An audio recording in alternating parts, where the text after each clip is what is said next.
शुभलक्ष्मी हांडी साला।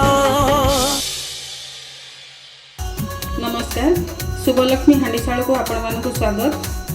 नड़ियार pudding recipe मु आज नहीं आसी या पाउडर बन हम जेहेतु ये माने गछ तोड़ा नड़िया आ पूरा फ्रेश नड़िया थिला कौलिया नड़िया तो घरे थिला अवेलेबल से मु दीटा नड़िया रे आपको पुडिंग बनाऊँगी। तो ये देखो दीटा नड़ियार पानी मु छाणी रखी देती जहाँ खदड़ा अंश सब बाहर कर देती जी पानी बाहरला दीटा नड़िया से मुझे पुडिंग बनइबी।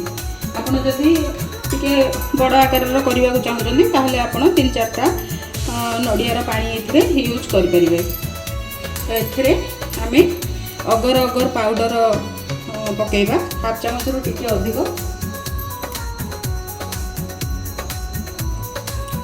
देखो ये पकईकि आम आपको भल भाव में फेंटी देव।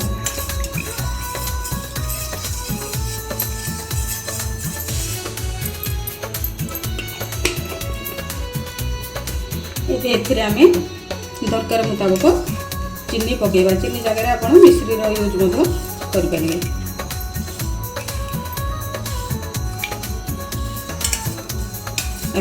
भल भाव में फेंटी देवा।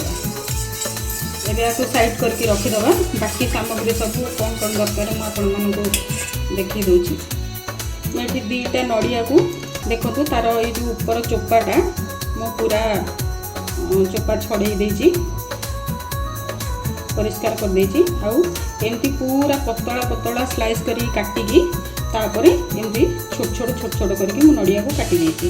आपन जदि पाउडर यूज करेंगे नाड़ी पाउडर ताले से जो नाड़ी अंशटा बाहर सेटा कोरिकी आपण डायरेक्ट पकई पारे। छोट छोट टुकड़ा करके आपण पकई पारे। ये जेहेतु कौलिया नड़िया मुझे काटी देची ताकू एमती स्लाइस रे काटिकी आपण भी पकई पारे। किसी असुविधा नहीं। पूरा पतला अच्छी टेस्ट भी लगे। नड़ियाटा टी टाण हो जाए भल लगे न था से पिठा करने ठीक थाए कि पुडिंग ठीक न थाए। ये जो पूरा कौलिया अच्छी ये पुडिंग परफेक्ट अच्छी। तेज चलतु आम पुडिंग बनइबा। एबे नड़िया पानी आउ अगर अगर पाउडर को जो आम गोलिकी रखी आम एबे गैस रे बसैकी 2-3 मिनिट फुटिबा को छाड़देवा। मोर फुटबार 2-3 मिनिट हो सारा। एबे आम गैस को बंद करदे। बंद कर देकी आम पुडिंग रेडी करवा। बिरयानी जो प्लास्टिक डब्बारे आसे मुझे गोटे नहीं पुडिंग बनवाई। आपड़ जदि केक बेकर बाउल थी ताहले आपड़ सेटा भी यूज करेंगे। जेकोसी काच बाउल भी यूज करेंगे। घरे जो जहाँ थी से करेंगे। मु गोटे परस्त जो पतला पतला स्लाइस करके काटिकी रखी थी नड़िया को ताकू दे देची।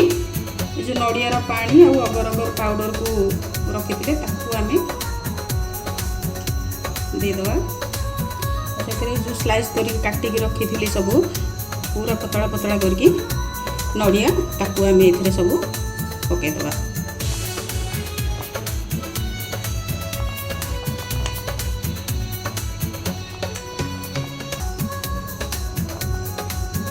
भल कि मिसईदवा। मिसई देखिए आम रूम टेम्परेचर रे आपको 15-20 मिनट ठंडा हवा पर्यंत आम छाड़ीदवा। तापर आपको आम फ्रिज रे रखा। पुडिंग रेडी हो जाए टिकिया आम चारिपटू एमती छड़ेदवा। ये कले गोटे बेनिफिट हुए कौन चारिपटू एमती छड़ेदे छुरी लगेवा को आ पड़ेनी। ताको एमती चारिपटू छड़ेदे से पूरा छाड़ी जाए। आपको आम उल्टेदवा। उल्टेकी बाहर करवा।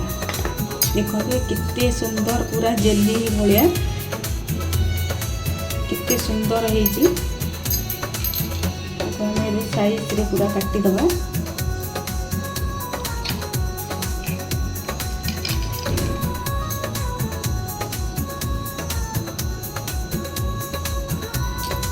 आप देखिपे कितने सुंदर जेली कितने बढ़िया देखा पूरा काच भाया कितने सॉफ्ट होते सुंदर होती। जदि पुडिंग रेसिपी आपको पसंद आसूँ ताले लाइक शेयर सब्सक्राइब करने को भूलें। रोचे बाय बाय।